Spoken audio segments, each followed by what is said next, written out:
बिस्मिल्लाहिर्रहमानिर्रहीम। आज हम आपको एक ऐसे नबी की कहानी सुनाने जा रहे हैं जिनका सब्र, दावत और भरोसा पूरी इंसानियत के लिए एक बड़ी निशानी है। ये हैं हज़रत नूह अलैहिस्सलाम। उनकी पूरी ज़िंदगी हमें यह सिखाती है कि हक़ कभी दबता नहीं, बस सब्र चाहिए।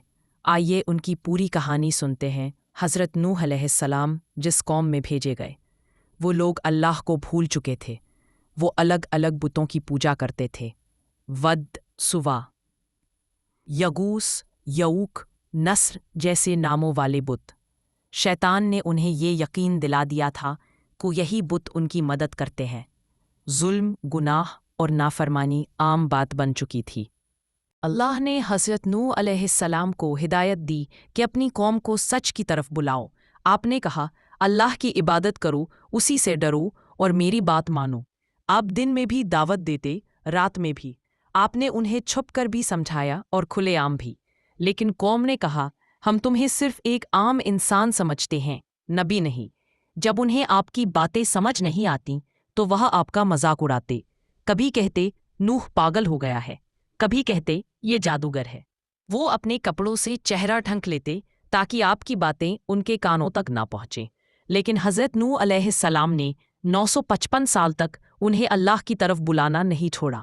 इतने लंबे समय में भी सिर्फ कुछ लोगों ने ईमान कबूल किया। जब कौम ज़िद पर उतर आई और हक़ को मानने से इनकार कर दिया, तब अल्लाह ने नबी नूह अलैहिस्सलाम से फरमाया, अब इनमें से कोई भी ईमान नहीं लाएगा सिवाय उन लोगों के जो पहले ईमान ला चुके हैं। अब तुम गम ना करो। फिर अल्लाह ने हुक्म दिया कि एक बहुत बड़ी कश्ती बनाओ।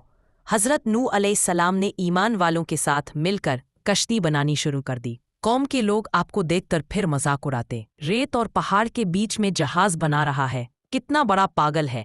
लेकिन आप सिर्फ मुस्कुराकर कहते, आज तुम हम पर हंस रहे हो, कल हम तुम पर हंसेंगे जब अल्लाह का फैसला आ जाएगा। फिर वो वक्त आ गया। आसमान ने काले बादलों से भरना शुरू किया। धरती ने अपने अंदर से पानी निकालना शुरू कर दिया। बारिश ऐसी बरसी कि पहाड़ भी पानी में छुप गए। हर तरफ सिर्फ पानी ही पानी था। ये था कौम नूह पर अल्लाह का बड़ा अजाब। अल्लाह के हुक्म से हर जानवर का एक एक जोड़ा और ईमान वाले लोग कश्ती में सवार हो गए। कश्ती लहरों पर ऐसे चल रही थी जैसे पहाड़ों के ऊपर तैर रही हो। इस दौरान हज़रत नूह अलैहिस्सलाम अपने बेटे से बोले, बेटा हमारे साथ सवार हो जाओ और काफिरों के साथ मत रहो। लेकिन उसने कहा, मैं पहाड़ पर चढ़ जाऊंगा, पानी मुझे नहीं छू पाएगा। नूह अलैहिस्सलाम ने कहा, आज अल्लाह के हुक्म से कोई भी बचाने वाला नहीं। और देखते ही देखते एक लहर आई और वह डूब गया। लंबे समय तक चलने वाला तूफान आखिरकार थम गया। आसमान साफ हुआ, धरती ने पानी सोख लिया और कश्ती जुड़ी पर्वत पर आकर ठहर गई। यहाँ से ईमान वालों की नई जिंदगी की शुरुआत हुई। अल्लाह ने नूह अलैहिस्सलाम को सलामती और बरकतें दी। उनकी कहानी हमें सिखाती है कि हक़ पर अड़े रहना ही कामयाबी है। सब्र और दुआ से मुश्किलें आसान होती हैं। अल्लाह का फैसला हमेशा सबसे बेहतर होता है।